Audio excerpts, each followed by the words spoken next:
Жылдан жылға күз басталғалы елімізде отын тапшы болады да бағасы шарықтап кетеді. Егін жинау науқан алдында әдеттегідей Павлодар мұнай өңдеу зауыты жөндеу жұмыстарын жүргізу үшін жабылады да тапшылық аса сезіле бастайды. Қазірдің өзінде Алматы, Шығыс және Батыс Қазақстан облыстарында дизель жетіспеушілігін аңғаруға болады. Армағайын, арнада Қара Жәшік, сіздермен бірге Қали Әубәкіров.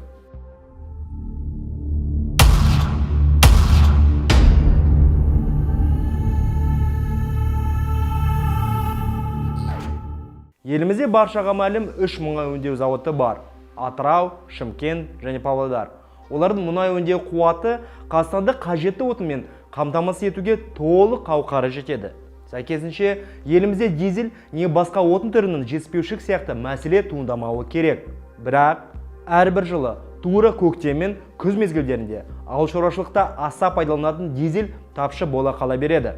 Демек, бұл мәселенің себеп пен салдарын іздегенде біреу қасақана жасап жатыр деген ой туындайды.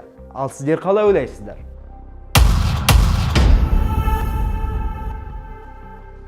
Мұнай-газ саласының сарапшысы Ерлан Жаукин дизель отын айналасындағы мәселеге қатысты пікірін білдірді.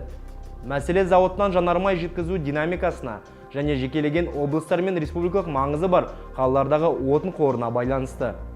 Қай өңірде қор аз болса, тапшылық та сол жерде болады. Қазір Қазақстанда бензин мол, бірақ дизельге қатысты мәселе әлі шешілмеді. Жүйелі шешім жоқ, уақытша өрт сөндірумен ғана айналысып жатыр. Павлодардағы мұнай өңдеу зауыты жөндеу жұмысы қазан айының басына шегерілуі мүмкін. Зауыт пен Қазмұнайгаз жөндеу мерзімін 2022 жылға ауыстыру мүмкіндігін қарастырып көреді. Бірақ бұл шарада мәселені 100% шеше алмайды, дейді сарапшы. Айта кетейік, елдегі мұнай өңдейтін зауыттар дизель бағасын көтергеннен кейін көптеген жанармай құю желісі отынның бұл түрін сатып алудан бас тартты.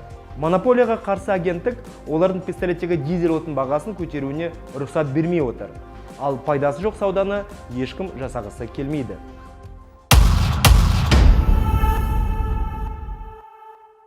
Қорытындылай келгенде, дәстүрге айналған дизель отынның тапшылығы мен бағаның шарықтауы ауыл шаруашылығының дамуына теріс әсерін тигізеді сөзсіз.